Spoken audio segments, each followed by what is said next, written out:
उसके बाद अब मैं रुक कर लेती हूं विपिन का। विपिन, 4 विधानसभा चुनाव आप कवर कर चुके हैं। ये जो विधानसभा चुनाव है बेहद दिलचस्प रहा, क्योंकि ऐसा लग रहा है कि ऊंट किस करवट बैठेगा अभी तक भी जो पिक्चर है वो बहुत ज्यादा क्लियर नहीं हुई है। कल भी हम आपकी तमाम रिपोर्ट्स देख रहे थे, शिवराज सिंह चौहान से भी आप बात कर रहे थे, कमलनाथ से भी बात कर रहे थे, तमाम दिग्गज इस वक्त चुनावी मैदान में थे। कहते हैं कि जब जीत बहुत करीब होती है ना, तो एक खुशबू जो है वो भी आ जाती है। क्या वो जीत की खुशबू आ रही है?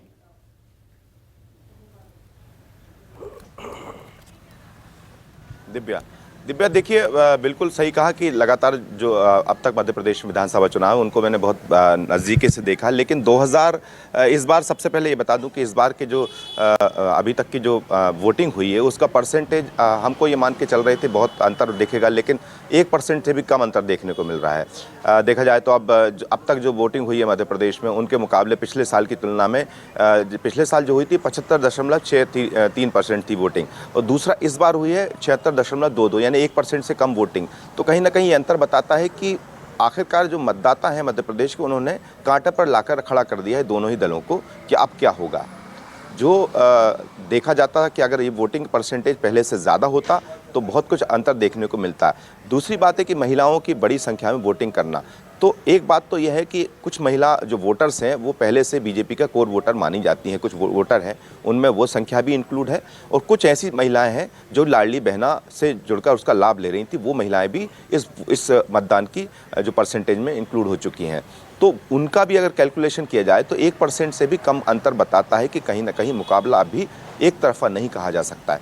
और पिछले जो चुनाव हुए हैं 2003 की बात से पहले की बात की हूँ, तब तक तो दिग्विजय सिंह की सरकार रही 10 साल। 2003 में जो हम देख रहे थे कि जब 7% वोटिंग बढ़ी थी, +7 गई थी, तो उस वक्त बीजेपी यहाँ पर सरकार में आई थी 173 सीटों के साथ, और कांग्रेस को सीटें कम मिली थी और बीजेपी ने सरकार बनाई थी।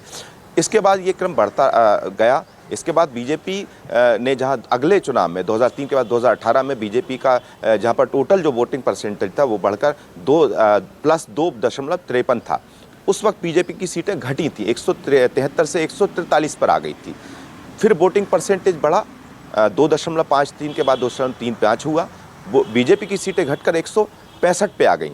लेकिन यहाँ पर बीजेपी और 2013 के चुनाव में बीजेपी और कांग्रेस दोनों की सीटें कम हुई थी, लेकिन जब 2018 का चुनाव आया तो यहाँ वोटिंग परसेंट में बहुत ज़्यादा अंतर देखने को मिला, जहाँ पर वोटिंग परसेंट मात्र 5.3%, 13.53% वोटिंग परसेंटेज बढ़ा था। तब क्या हुआ था कि बीजेपी 109 सीटों पर सिमट कर रह गई थी, यानी बीजेपी को और घटती हुई सीटें मिली थी, और कांग्रेस जहाँ 114 सीटों पर आ गई थी। तो पिछले विधानसभा चुनाव के मुकाबले इस बार के जो वोटिंग परसेंटेज वो हम जो देख रहे हैं उसमें बहुत ज़्यादा अंतर नहीं है।